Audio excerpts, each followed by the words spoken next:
Hello everyone, সবাই কেমন আছো? আশা করি সবাই খুব ভালো আছো। আমিও খুব ভালো আছি। আমি পূজা তোমাদের সাথে শেয়ার করতে চলে এলাম আবারও একটা নতুন ব্লগ নিয়ে। তো প্রথমেই সবাইকে জানাই দশমীর অনেক শুভেচ্ছা অভিনন্দন। আজকে হলো আমাদের দশমী। দেখতে দেখতে পুজো একদম শেষ পর্যায়ে চলে এসেছি। তো বেশ ভালো কাটলো পুজো। তোমাদের কে কেমনভাবে পুজো কাটিয়েছে অবশ্যই জানিও। তো আমাকে দেখে বুঝতেই পারছো এখন এসেছি মাকে বরণ করতে। সব কিছু নিয়ে সবাই মিলে এসেছি। তো এসে দেখি এখনও আমাদের পাড়াতে ঠাকুরই নামায়নি। এবারে অনেকটা লেট করে ঠাকুর নামাবে আশা মনে হচ্ছে। তো এখানে এসে কিন্তু আমাদেরকে প্রায় আধ ঘন্টারও বেশি বসে থাকতে হয়েছিল।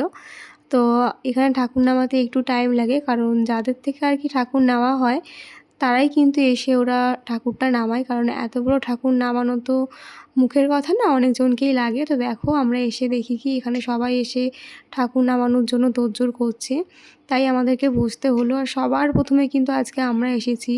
তো পুজো কেটে গেল, আর আজকে সকাল থেকেই কিন্তু বৃষ্টি শুরু হয়ে গেছে। যেন মা দুর্গা বোঝাচ্ছে যে তার ছুটি শেষ হয়ে গেছে, তারও যাওয়ার ইচ্ছে নেই, তাই কিন্তু মা দুর্গার মনটা খারাপ। আর দেখবে দশমীর দিন কিন্তু ঠাকুরের মুখ চোখ দেখেই বোঝা যায় মায়ের মুখ চোখ একটু ভার হয়ে আসে। ঠিক যেমনটা আমাদের বাপের বাড়ি গেলে আর শ্বশুরবাড়ি আসতে ইচ্ছা করে না, সেরকমই। তো সবাইকে তো সবার জায়গায় ফিরে যেতেই হবে, আমাদেরকেও আমাদের আবার নতুন কাজে ফিরে আসতে হবে। এই পুজোর 4টে দিন খুব ভালোভাবে কাটিয়েছিলাম, মন মেজাজ খুব ভালো ছিল। আবার সেই আমাদের নতুন জীবনে ফিরে যেতে হবে। যাই হোক, আধ ঘন্টা ওয়েট করার পর কিন্তু ঠাকুর নামিয়ে দিয়েছিল। এবারে কিন্তু আবার অনেক লাইন পড়ে গেছিলো, যেহেতু অনেকটা দেরি হয়ে গেছিলো। আমাদের প্রায় 2 ঘন্টা ওয়েট করার পর কিন্তু আমরা লাইন পেলাম। যাই হোক, দেখো এখন মাকে বরণ করব। আর ভিডিওটা কাকি করে দিয়েছিল। ভিডিওটা সেরকমও অতটা ভালোভাবে আসেনি, কারণ এত ভিড়ের মধ্যে ভিডিও করাটা সম্ভব ছিল না।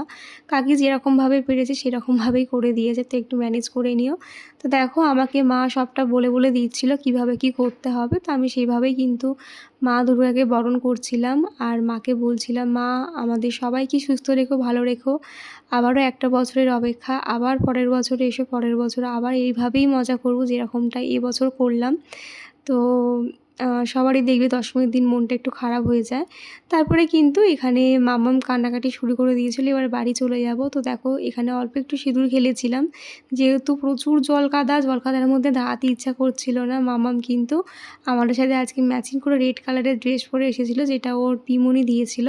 তারপরে দেখো বাড়ি এসে কিন্তু এখানে আমি কাকি মা সবাই মিলে এখানে একটু সিঁদুর খেললাম, কারণ ওই জায়গাটাতে প্রচুর ভিড় ছিল আর বৃষ্টি পড়ছিল বলে ওখানে আর বেশিক্ষণ দাঁড়াইনি। তাই কিন্তু বাড়ি এসেই আমরা সিঁদুর খেললাম 4 জনে মিলে। তো আমাদের কেমন লাগছে অবশ্যই জানিও সিঁদুর খেলার অবস্থায় দেখতে।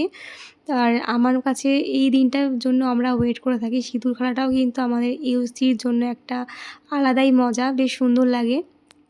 তো আমার তো খুব ভালো লাগে। আর আমাকে এই সিঁদুর খেলার অবস্থায় দেখে তোমাদের কেমন লাগছে অবশ্যই জানিও। তো দেখো এটা একটা আনন্দ, এটা আমাদের সবার কাছে, বাঙালি সবার কাছে এটা একটা আবেগ বলতে পারো। তো দেখো আমরা সবাই মিলে একটু সিঁদুর খেলে নিলাম, সাথে একটু মিষ্টি মুখও করে নিলাম।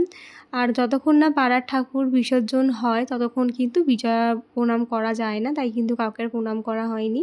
তারপরে দেখো ইভিনিংয়ে আমাদের বাড়িতে এসেছিলো হচ্ছে আমার 2 ননদ। আগের দিন এক ননদ এসেছিল, তো আমার বড় ননদ আসতে পারেনি, তাই কিন্তু আজকে ওরা দুই বোনে মিলে এসেছিলো। তো খুব সুন্দর একটা সময় কাটিয়েছি আমরা সবাই মিলে, অনেক গল্প, অনেক আড্ডাই আর কি হলো। তো তোমার দাদাভাইকে খুব মিস করছিলো জামাইবাবুরা, যা তোমার দাদাভাই থাকলে হয়তো আরও একটু মজা হতো। আর এখানে তো 3 ভাই বোন মিলে খেলা শুরু করে দিয়েছে, দেখতেই পাচ্ছ। মামা আবার সবাইকে নাচও দেখাচ্ছিল। তো ওরা কিন্তু খুব মজা করেছে, সাথে আমরা অনেক গল্প করেছি, অনেক আড্ডা মেরেছি, অনেক ইয়ার্কি হয়েছে। তোমার দাদাভাই থাকলে হয়তো এই আসরটা আরেকটু জমে যেত ভালো মতন, যেহেতু ও আর আজকে ছুটি পায়নি, আজকে ওকে ডিউটি যেতেই হতো।